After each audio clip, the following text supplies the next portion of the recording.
Здорово-здорово, дорогие друзья! Добро пожаловать на продолжение по прохождению Man of Medan. Ладно, шутка.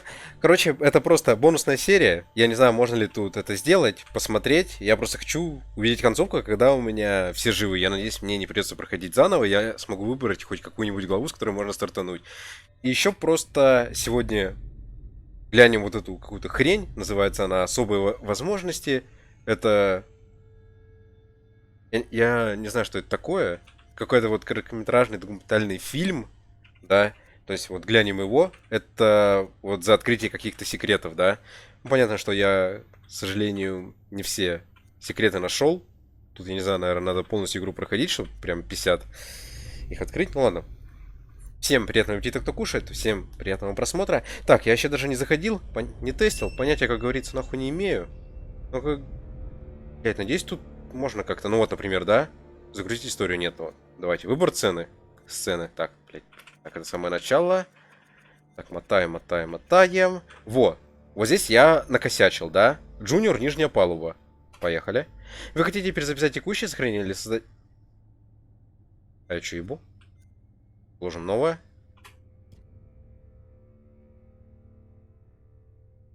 Хочу, чтобы у меня выжили все. Вот. Я накосячил вот с этим дебилом, блядь, и все. Я не знаю, сейчас посмотрим, короче, как тут у нас пойдет.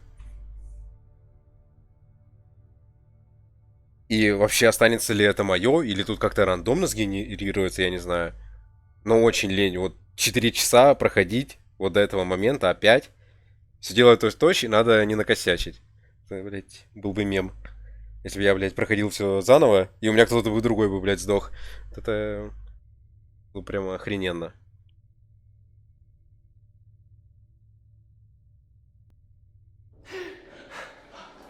Ага, понял. 0 фэпосов, блядь. Спасибо.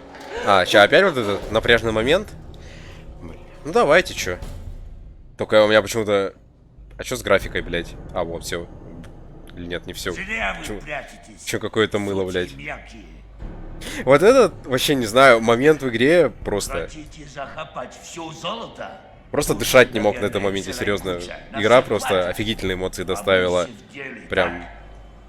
Говорит, очень клевая.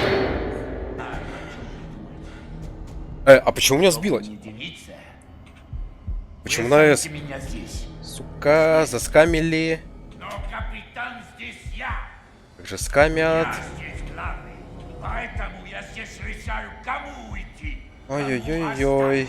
Не накосячить бы.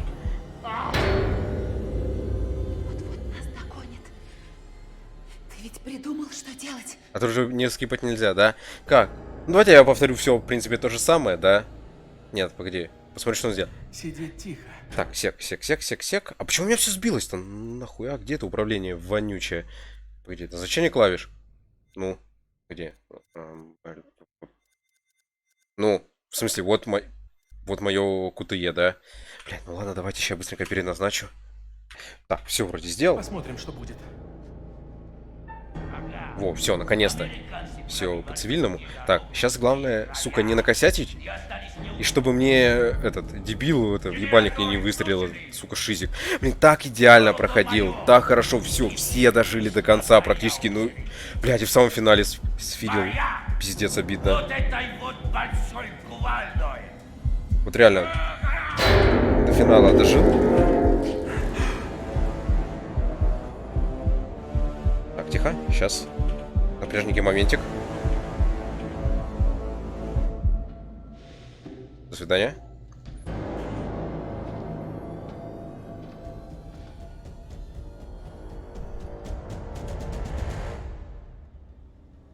Понятно, моя история. Он единственный у меня помер, но очень обидно. Вот реально, все дожили до конца, и я в самом конце им нафидел, блять.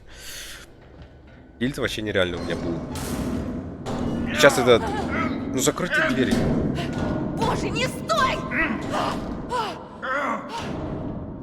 Я, кстати, даже сейчас, блядь, не уверен, что мне в ебальник не стрельнет. Я даже не знаю, что выбирать. Порядок. Ну, до поры. Что выбирать? С ним надо пиздеть или успокаивать его? Я хуй пойми. Я не удивлюсь, кстати, если он мне сейчас опять в ебальник стрельнет. Потому что Не смейся. тут как будто надо знать, что нажать, чтобы выжить. Но ответы максимальное говно, я поэтому в прошлый раз их и не нажал. Тихо. Медленно. Вот так. Ладно? Просто психованный мудак, блядь, с пистолетом, господи. Не смейся. Руки вверх. Тихо. Нет, нет. Нет, не так. Никаких перемен. Все. Просто убери пистолет, и никто не пострадает. Вы Чё что, выбрать? хотели убивать? Да У можно меня ли вы его просто не было выбора. Он внутри нас. Я прав? Я же прав. Да, может сейчас ему что-нибудь сказать? Причем он сейчас мне, походу, опять в ебальник стрельнет, я, в принципе... Опять все переменилось. Что изменилось? Назад! Не лезьте к туману! Эй, здесь нет тумана. Не вдыхайте! Я просто... Не вдыхайте туман! Не знаю, даже что комментировать, я просто... Давайте скажем, как, ну, то есть, как действует туман. Давайте спросим. Стой. Что это за туман? Как он действует? Он зло. Спросим, поинтересовался. Он убивает то, что не должно быть живым. Уже внутри. Уже внутри нас все. Да успокойся ты! Стоп! Стоп! Туман в кондом. Без нас?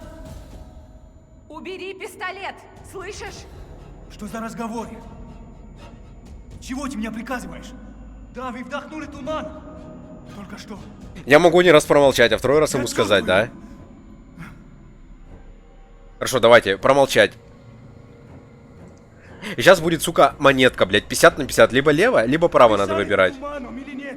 И что мне выбирать? Ну, давайте, монетка, блядь, как говорится, 50 на 50. Возмущение. Конечно, но мы все немного вдохнули. Сейчас у меня выстрелит. Блядь, ой, в пизду. Охуенная игра, блядь. Просто нахуй монетка, блядь, 50 на 50. Фу, блядь. Серьезно? И это прокатит, типа, я задержу дыхание? Бля, бред ебаный. Ай, блядь. Сейчас я с тобой сыграю в ублюдок в плюс, блядь. Он уже 2 раза меня убил, сука. Чего ты меня приказываешь? Да, вы вдохнули туман. Только что.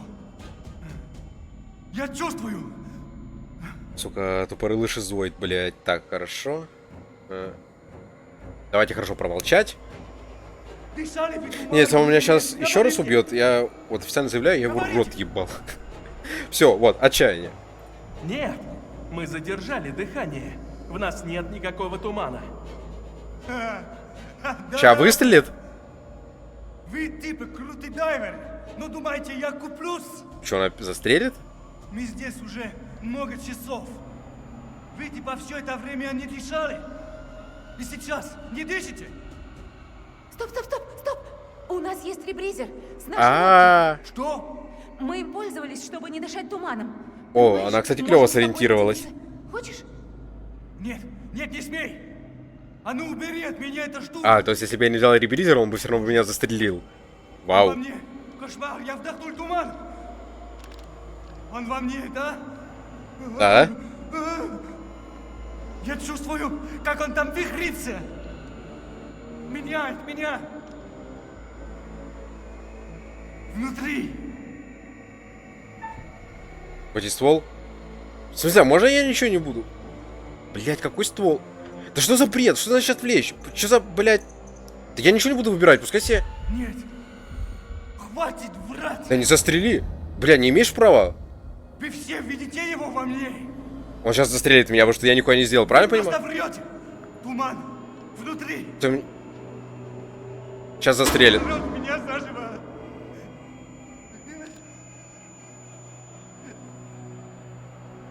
Эй, стой, не надо! Что значит не надо? Все правильно, все, пошел нахуй. Все. Все. Блять, слава богу, нахрен. Зачем я цену нажал? Все. Зачем какой-то бежать его пистолет какой-то застрелился? Да правильно он застрелился. Пошел он нахуй на 3 буквы, блять. Что значит отвлечь? Что значит отобрать ствол у мужика? Что это за бред, блядь? Что не двигайтесь, жди, когда он себе черепушку, блядь, прострелит. Твою мать. Блядь, тупорылый шизоид, сука.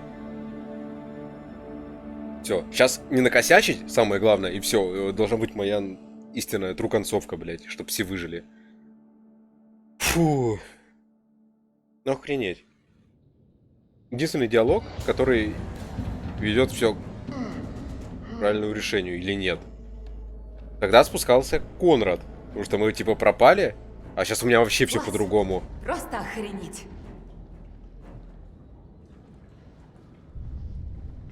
Это вообще все по-другому. Ну да. Давай тогда сразу утопимся в луже. А что? А что не так? Или сейчас я за Конрада побегу? Но такой сценки у меня не было, кстати. В этой комнате 472 заклепки, а это может означать только одно. Я столь... Ну еще когда я, ну и вот он меня застрелил сейчас. Эй! Я там, короче, я там вышел, живые хоть? думал, можно выбрать эпизод, а оказывается, надо было до конца доигрывать. Надо пойти за ними, точно. Надо проверить, все ли нормально. Ну, короче, я там, грубо говоря, кнопки отпустил, Что делать там будем? этот мужик Ты убил останься возле Конрада, радио, и все. а я за ними. А, Ну, и вдруг он что этот случится? трамблер, короче, расхреначил, верно. прилетели военные, всех Он натворил. этот, расстреляли. Потому что там Я какой-то останусь уровень возле секретности 3, Удачи там. короче, поистине самая лучшая концовка, я так понимаю, чтобы вот так вот все выжили, чтобы остался целый трамблер, и мы все вместе плыли на катере, иначе смерть. Потому что если просрется трамблер, ой, то военные просто нас убьют.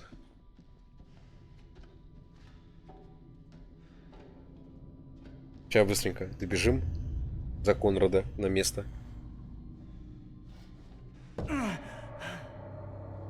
Кстати, он же будет, по сути, не один, да? Ну, Джулия будет не одна, как у меня было. Она будет с Алексом. Сейчас посмотрим, что изменится. Это хуйня, все скримеры, да-да, видели. Конечно, видели. Пошли быстрее, господи, мне уже интересно. Хочу клевую концовку, когда у меня все выживают. Сейчас главное этот, блядь, не накосячить, а то вообще втройне обидно будет. Ай, давай, ускоряемся, ускоряемся, да ускоряемся. Так, картину мы смотрели, там ничего интересного.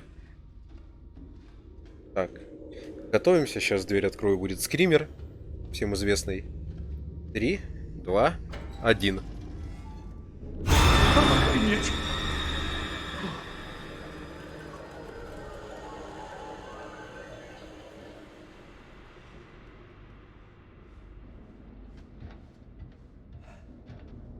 Охренеть!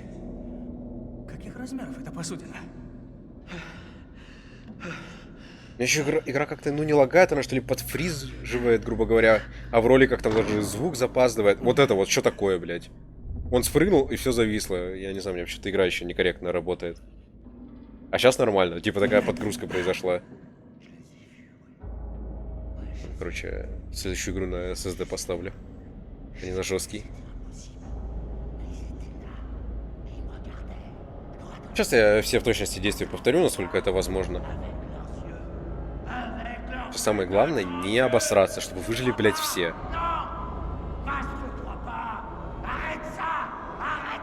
Ой, сука, шизоид, а?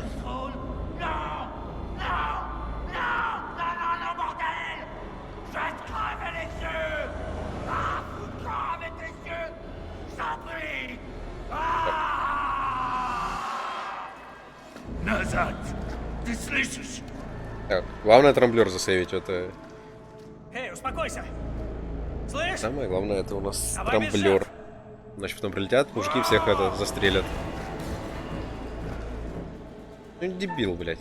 Конечно, отступить. Эй, все нормально? Какой дебил Успокойся. будет нападать на человека с кувалдой, блядь.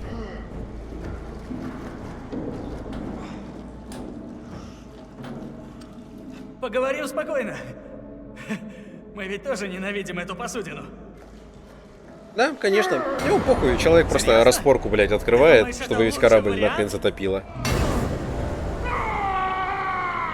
Можем потом еще сейчас все курсы просто глянуть, что там происходило. Какими дорогами мы шли.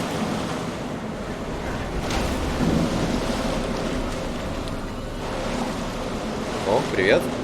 А где второй?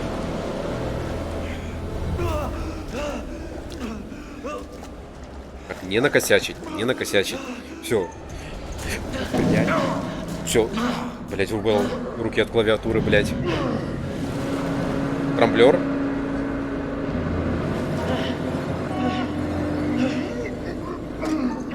Тихо, забираем крышечку.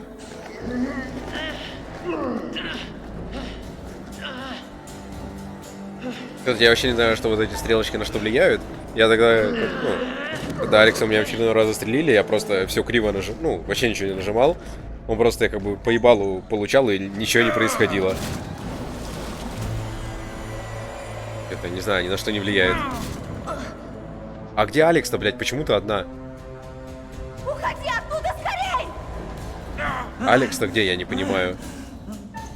Вы же, блядь, вдвоем были. Что за бред, блядь?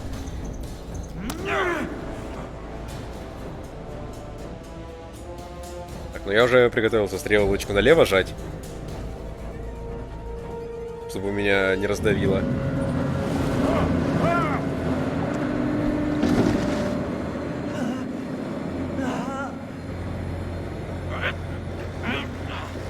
Где Алекс-то? Ёкарный бабай. Все, сейчас я орем, давай закрывай быстрее и сваливаем.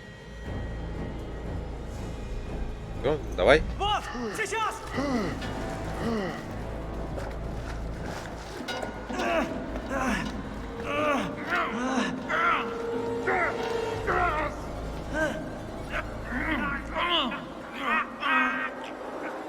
Ну что зависло-то? Ну что за бред? Все, слава богам, успел. Так, теперь стрелочку в бок. И все, выжили. До свидания, кусок говна. Ой, блядь. Если бы не вонючий пистолет, нормально бы все с первого раза бы прошел. Ну, то есть у меня все бы выжили. Алекс-то, блядь, где? Ты почему одна? Твою мать! Прям на волосок от гибели. Алекс, где? Ёп. Женщина, не беси меня. Так, вот она. Крышечка цела. Всё, сваливаем.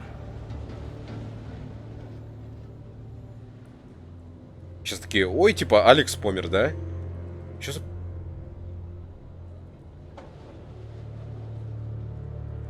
Ничего не понимаю.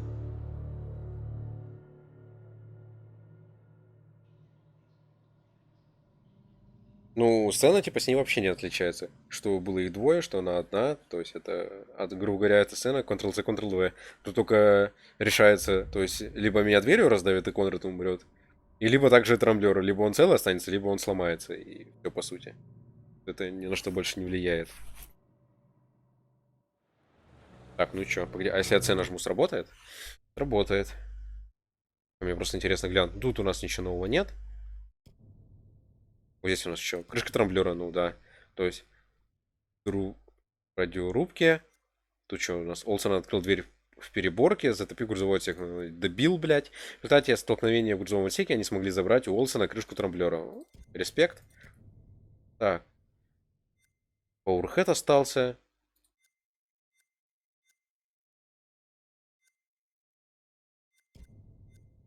Так, тут что у нас? Эта штука с предложением.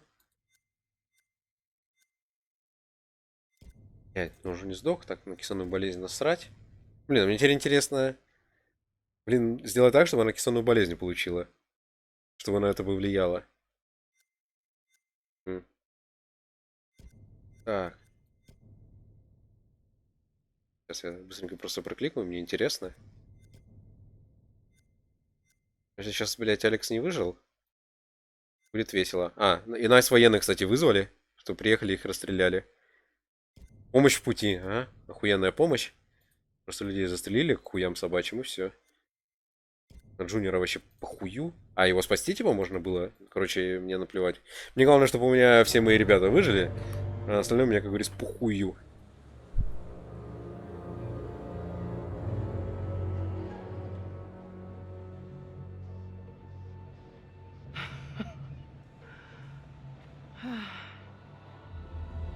А вот, все, он здесь на месте. А почему его тогда не было вместе с Джулией, блядь?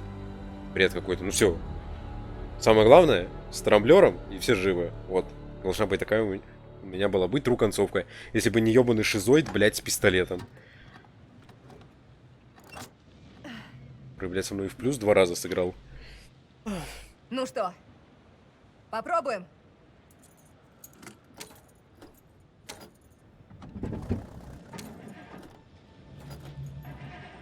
Заведется, заведется. О, да.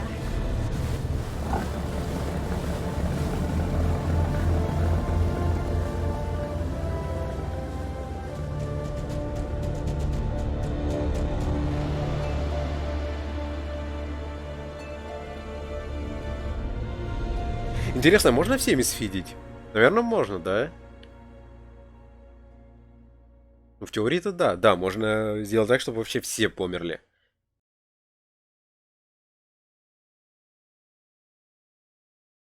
Ну, конечно, интересно все вот эти улики собрать, чтобы там какие-то еще две эти менталочки глянуть. Козел, захвативший яхту, думал, там золото. Это химическое Он оружие. хотел золото. Вот и все. Маньчжурское золото. Оно оказалось совсем не таким, как мы представляли. Я кручу это в голове все время. И не могу понять никак. Просто... И помню, что видел. Просто... Как поверить в то, что я там видел-то? Я видела Алекса. Но это был не Алекс, а кто-то другой. Но он выглядел как Алекс. Он смеялся надо мной. Вот вы мажоры.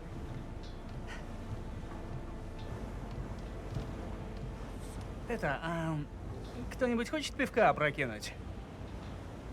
Давай. Ага. А катер типа сам плывет на круиз-контроле? Я просто в этом не силен. Ну ладно.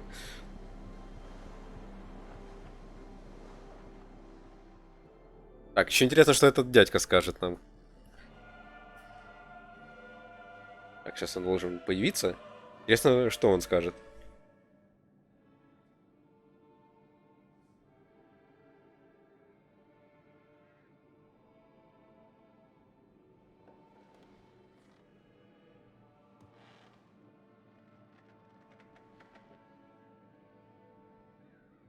Поздравляю! Все ваши подопечные еще дышат. Достижение, Спасибо. можно сказать.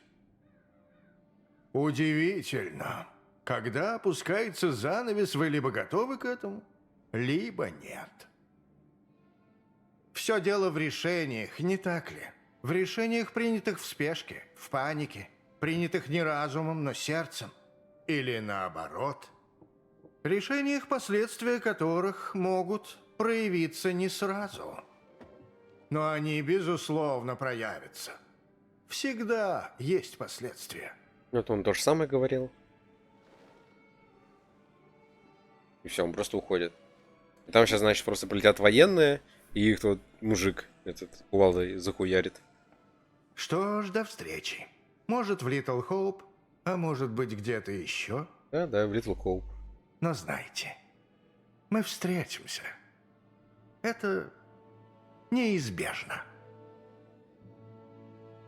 Так, я не помню, как третья игра называется, ну ладно. Так, все, мы это скипаем. А с военными интересно, что-нибудь поменяется или вообще ничего не поменяется? Так, вот мы просто скипаем. Сейчас должны вояки прилететь, скорее всего. Их просто должны этот, с кувалды запиздрячить.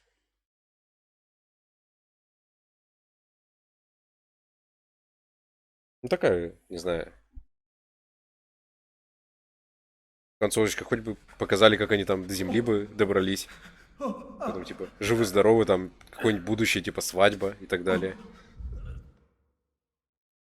А то просто, как бы, на лодке этот, в закат уплыли. Не знаю. Можно было бы что-нибудь получше сделать. Вот, типа, что, вот курс изменен. А что изменен-то? Ну-ка, сейчас просто глянем, мне интересно. После того, как они сбежали с корабля, военные нашли ранг Медан. Ну и там, если бы они остались, им, как говорится, была пизда. Картины. Раз, два, три. Офигеть, я еще картин, кстати, не нашел.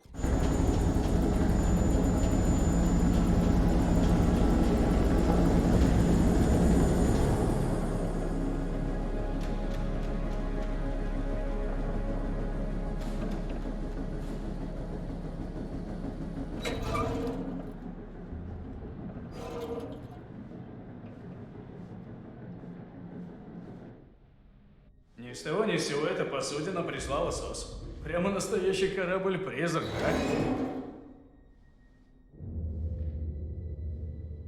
Ой, блин. Я просто жду, я думаю, может будет какое-нибудь различие. О, Но, похоже, это нет, что? да?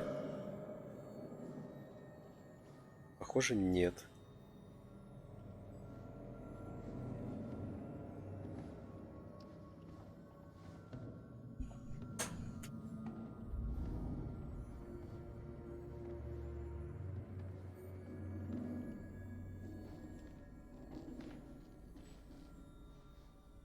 Ну, где мужик с кувалдой? А, кстати, интересно, я что-то не посмотрел. Что за хрень? То есть, если бы они убили меня, они бы... Этот мужик убил бы их или нет? Интересно тоже. Так, ну и давайте сейчас посмотрим. Так, надо кое-что посмотреть. Быстренько в настроечках. А как-нибудь нельзя субтитры сделать побольше, так сказать? Они там просто слишком маленькие.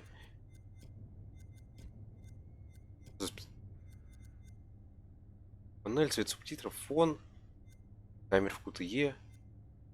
Такой себе. Так, ладно, го посмотрим. Там, так сказать, какие-то микро-хронометражечки.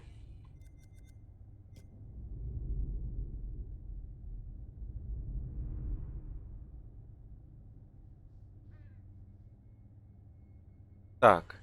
Ну, я открыл, я, к сожалению, только 3, а вот эти Man of Medan мне недоступен.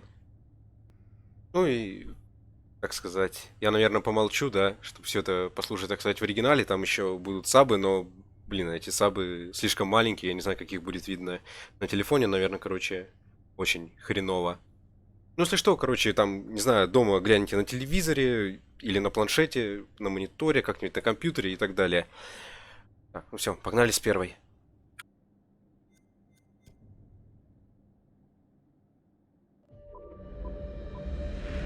The horror anthology is much loved and has an established pedigree across all forms of entertainment. From Twice Told Tales by Nathaniel Hawthorne in 1837 to Clive Barker's Books of Blood in the mid-80s, and with the likes of Blackwood, Poe and Lovecraft in between, short story horror writing has long been a popular format. Largely regarded as the first published horror anthology, Twice Told Tales is a collection of mostly previously published stories from The Token, an annual illustrated gift book published in Boston. The author of Twice Told Tales, Nathaniel Hawthorne, was born on July the 4th, 1804, in Salem, Massachusetts. His great-great-grandfather was John Haythorne, a Puritan, and one of the judges who presided at the Salem witch trials of 1692. In 1842, Edgar Allan Poe reviewed Twice Told Tales for Graham's magazine, concluding that Hawthorne was a man of indisputable genius. By this time, Poe, also from the state of Massachusetts, had already written his own collection of short stories for publication. This collection, titled Tales of the Grotesque and Arabesque, was published in 2 volumes in 1839. The horror anthology had become a recognized format, and after also writing many short stories for newspapers and magazines, Algernon and Blackwood's first publication, The Empty House and Other Ghost Stories, was released in 1906. Blackwood went on to write such classics as The Willows and The Wendigo, which was first published in another anthology, The Lost Valley and Other Stories, in 1910. Fast forward 74 years to 1984 and the first publication of Books of Blood.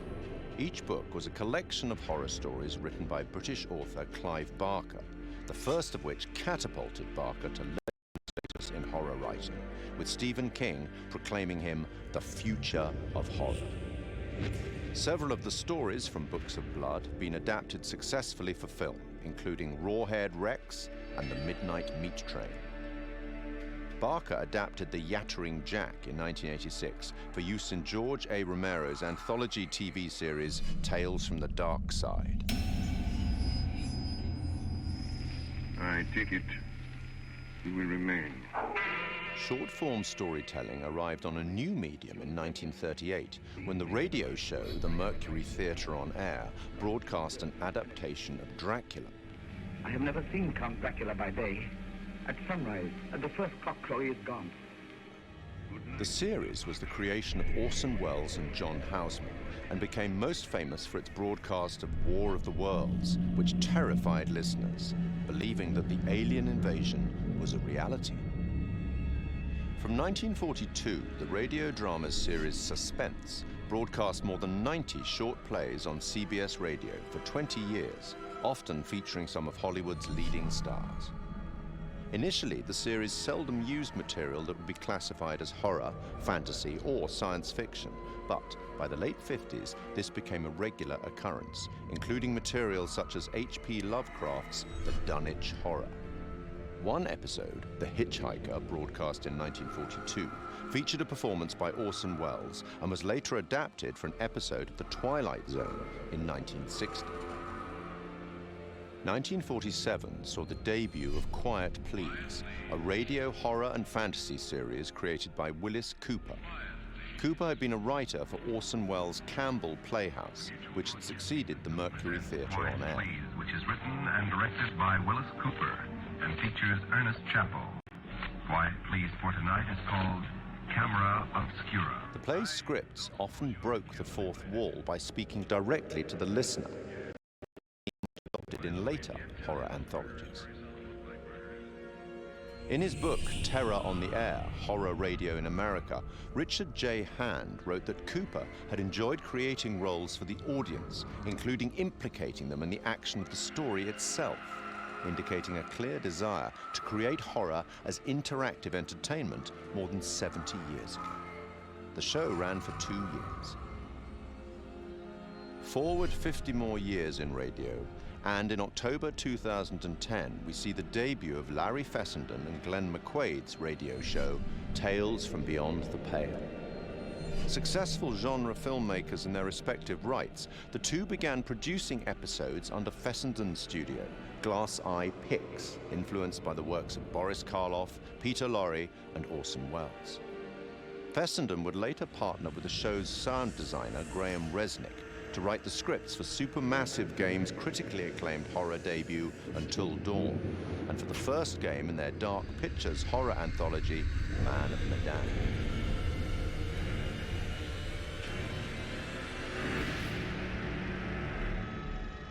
In film and TV, short-format horror has been successfully represented many times since The Twilight Zone in 1959.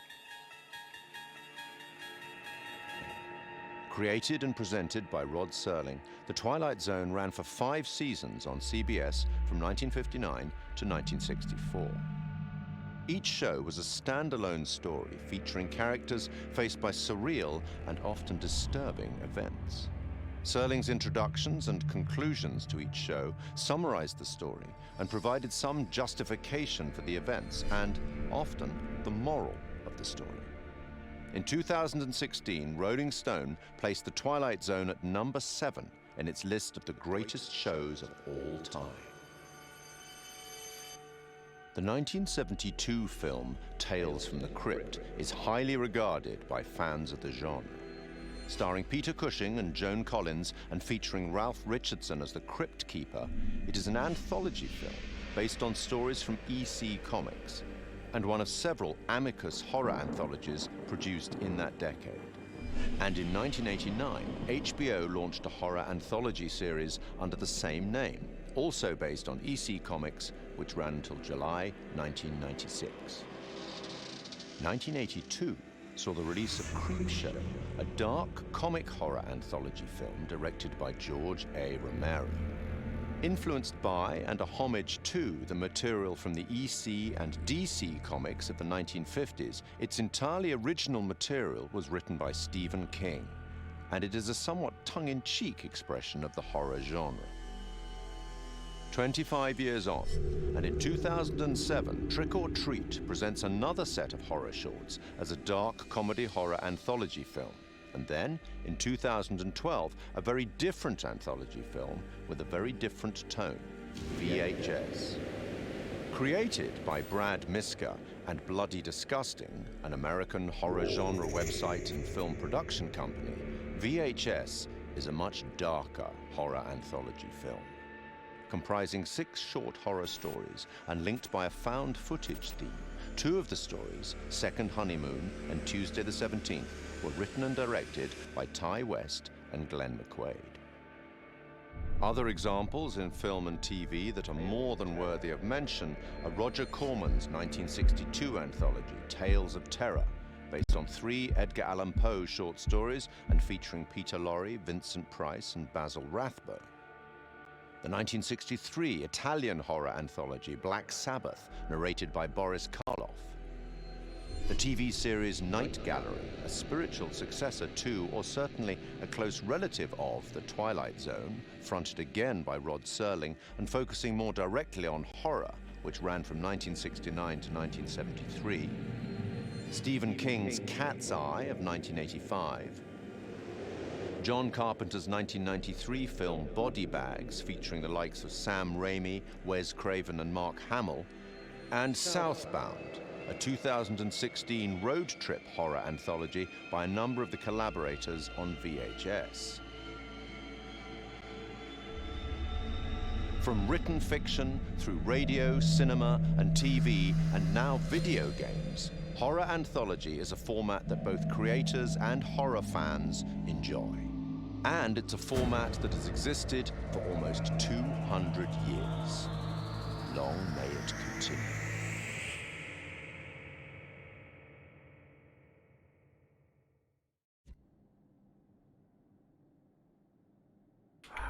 Не, ну, прикольная история, мне понравилось, так сказать, для общего развития, как вообще зарождался жанр хоррора, в принципе, мне было вот очень интересно это послушать, прикольно.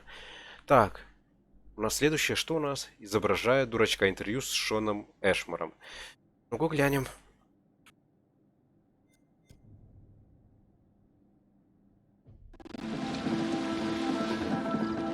Hey, what's up, man? Conrad. Good to finally meet you, Conrad. This is Brad, by the way, my little bro. Hey, man. Want to crack a cold one with me? In the Man of Medan, I play a character named Conrad. And I think initially when we find Conrad, he is a sort of entitled guy, a wealthy American who's on vacation. Where's the old crust bucket skipper anyhow? He's an adventurous guy. He lives off the cuff. He does what he wants. I'd invite you to make yourselves at home, but And I think that's kind of fun to play as an actor. He has no censor, he's no filter. So whatever circumstance he's put into, you know exactly how Conrad feels. And so it was kind of fun performance to start out being brash, kind of a silly guy, and just jump in and have fun with that. So is everybody on board and ready to go? You're selling, I'm buying. I think Conrad and I have some similarities. I think the sense of humor and a sense of fun are similar between Conrad and I, but I will say that he's a little more aggressive and a little more outlandish than I am. Guys, look, I think we gotta listen to our experienced, beautiful, smart, and beautiful captain here. If she says we should do things Connie, the right- please, I didn't bring you on this trip to get laid. Wait, what? I think Conrad's the kind of guy that I would like to be at a party with. You know, I'd like to have a barbecue and drink some beers with him. I don't know that Conrad and I would be best friends. I think we'd butt heads a little bit. Right on, Bradical. I like the cut of your ship. It's jib. Don't ruin it. I think the scenes that I've had the most fun with so far are basically when Conrad is going absolutely crazy. I don't want to give too much away, but there's a scene where these sort of fishermen interact with our divers, with our core crew here, and he's just a bit of an asshole. Hey, we got damage here, you see this? We can take care of this, man. It's not a problem. I mean, what do you think, like $10 cover it? Oh, whoops, my bad. Let's make it 20. Okay. Hold on, I got this. Well, shoot, you think it's more like 30? I can do 30. All right. You drive a hard bargain, but I'm with you. Here, you know what? Let's just throw in the whole pot. That's yours. You go ahead. Let's go. No! He's just got an attitude. He's brash. These people are messing with his group, and he just kind of lets loose and talks trash to them.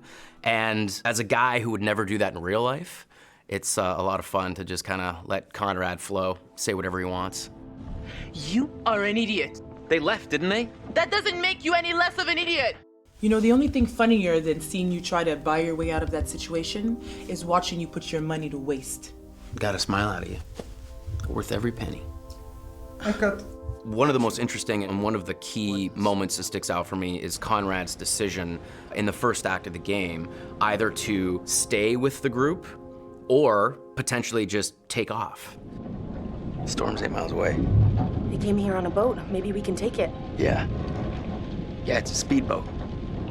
I can get out through the window. We gotta break these off first. Too loud. They'll hear it. We're gonna break them during the thunder. Good call. Don't leave us here, okay? And I think, again, this is what's interesting. Depending on how the player sculpts the story, Conrad can become a coward, essentially, and desert his friends and his family, or become a hero and stay. These fuckers need to pay. So that, to me, is very, very interesting. Two very human choices, and depending on how our player decides to live with these characters, can totally change the outcome of the game. So I think that I enjoy when Conrad makes the heroic choice and gets to stick around. He obviously gets to see more of the adventure, but it's just as possible that he tries to save his own life and takes off. Whew, wow, that was intense.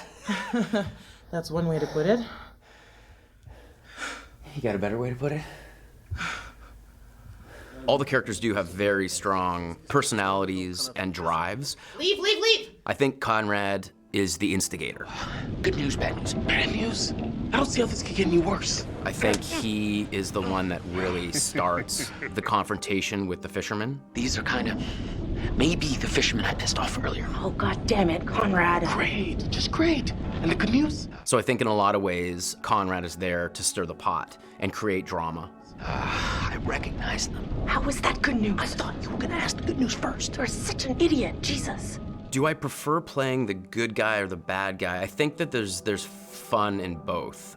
To be honest, I don't get to play the bad guy as much as I get to play the good guy, so I think I relish those moments where I get to play the darker side of things. But I think every good hero has that balance, has that dark side. I think a good guy who only is doing good things is kind of boring. You just had to piss them off, didn't you? So I think that there's elements of both sides in both characters. And the best villains are the villains that don't think they're doing anything wrong. Their motivation is not like, oh, I'm a mustache-twirling bad guy. It's like, no, they're doing what's right for them. It just happens to be against what most people think is the right thing to do. If I can't shoot them as payback, at least I could give them a nice jab with a sharp knife. Because I'd had some experience working with motion capture and games before, this experience was much easier for me coming right in. I didn't feel like I was jumping into the deep end. What I really like is that all the actors are constantly there all the time. There's the ability to work off each other without the pressure of specific lighting and marks. There's a freedom to that I really, really enjoy. It's been really good. It's been very kind of a free experience as far as like motion capture performance. You got a funny way of saying thank you, Conrad. You're a piece of work, Conrad. I'm not all work, I'm a little play, too. Hashtag wink.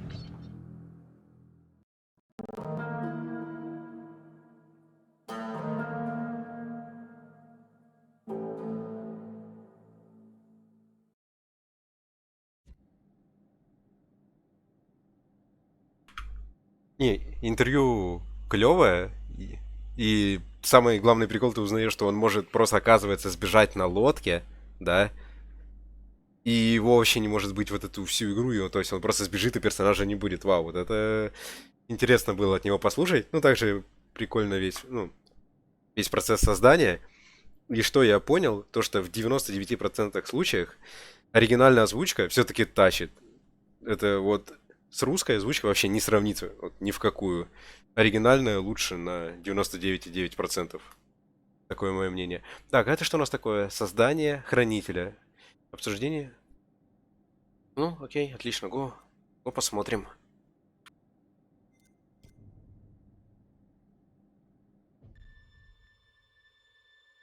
Hello. I'm the curator of stories.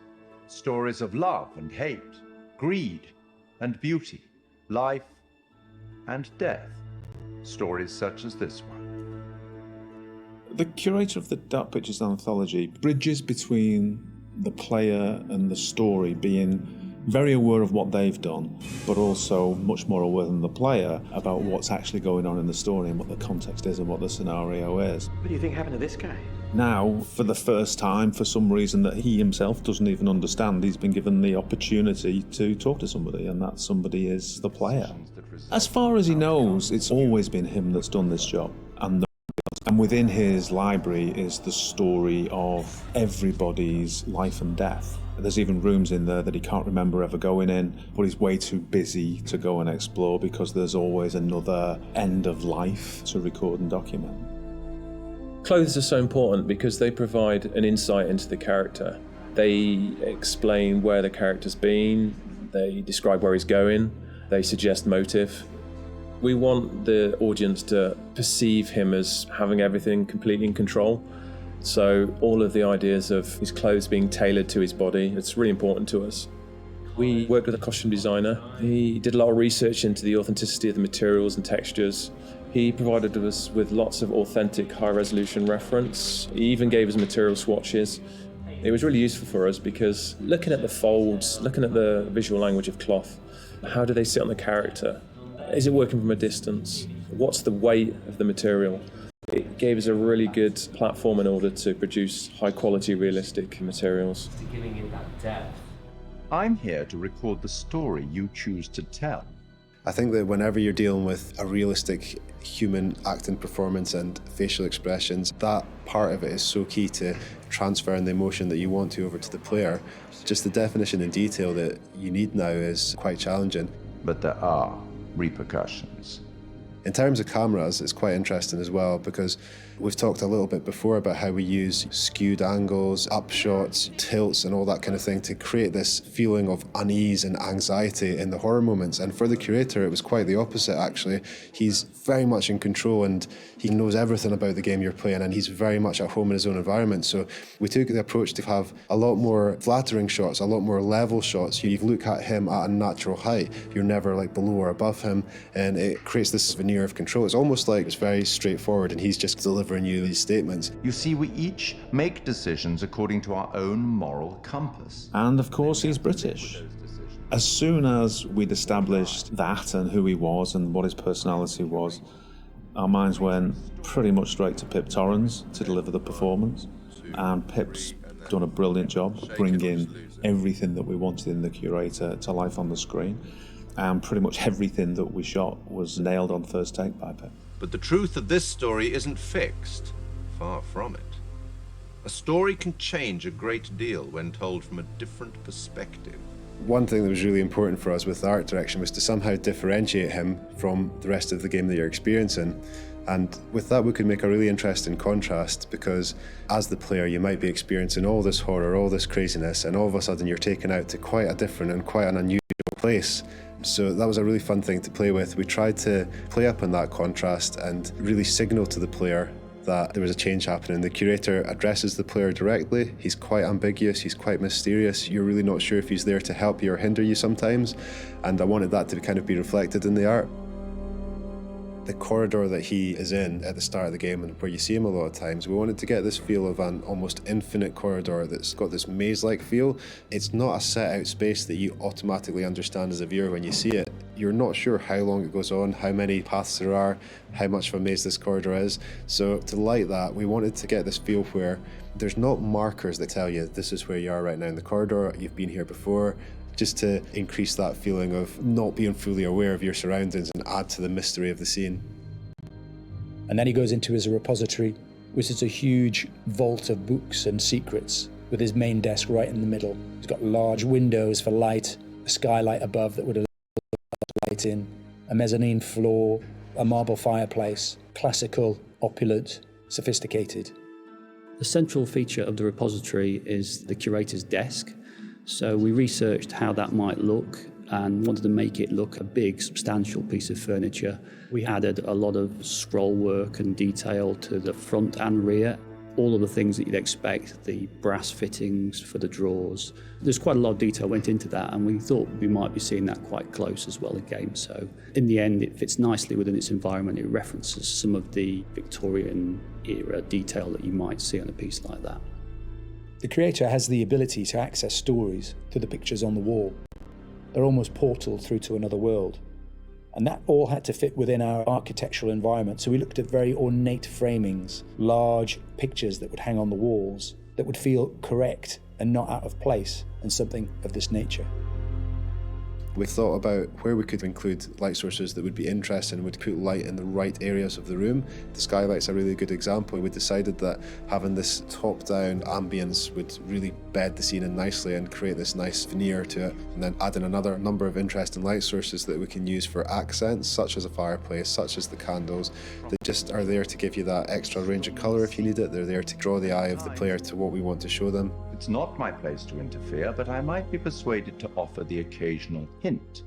Here's one for free. It's a strange place. Who's this guy? Why is he talking to me? Where am I now? I was just on a ship having some horror happening, and now I'm here. And this guy has the appearance of being there to help you, but he seems like such a strange guy, and the environment he's in is so different. There's a certain ambiguity to it, and we wanted the player to question whether or not he's on their side or whether or not he's kind of playing his own game with them. The curator's no ordinary person, and his repository is no ordinary place. And you'll get the chance to see him again in the rest of the Dark Pictures Anthology. We will meet again. It's inevitable.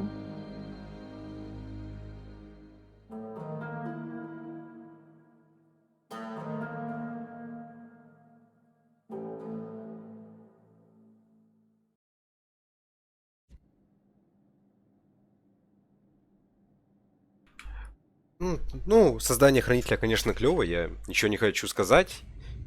Но если так смотреть на это в рамках одной игры, да, то есть они вот все насоздавали, ему одежду, вот этот стол.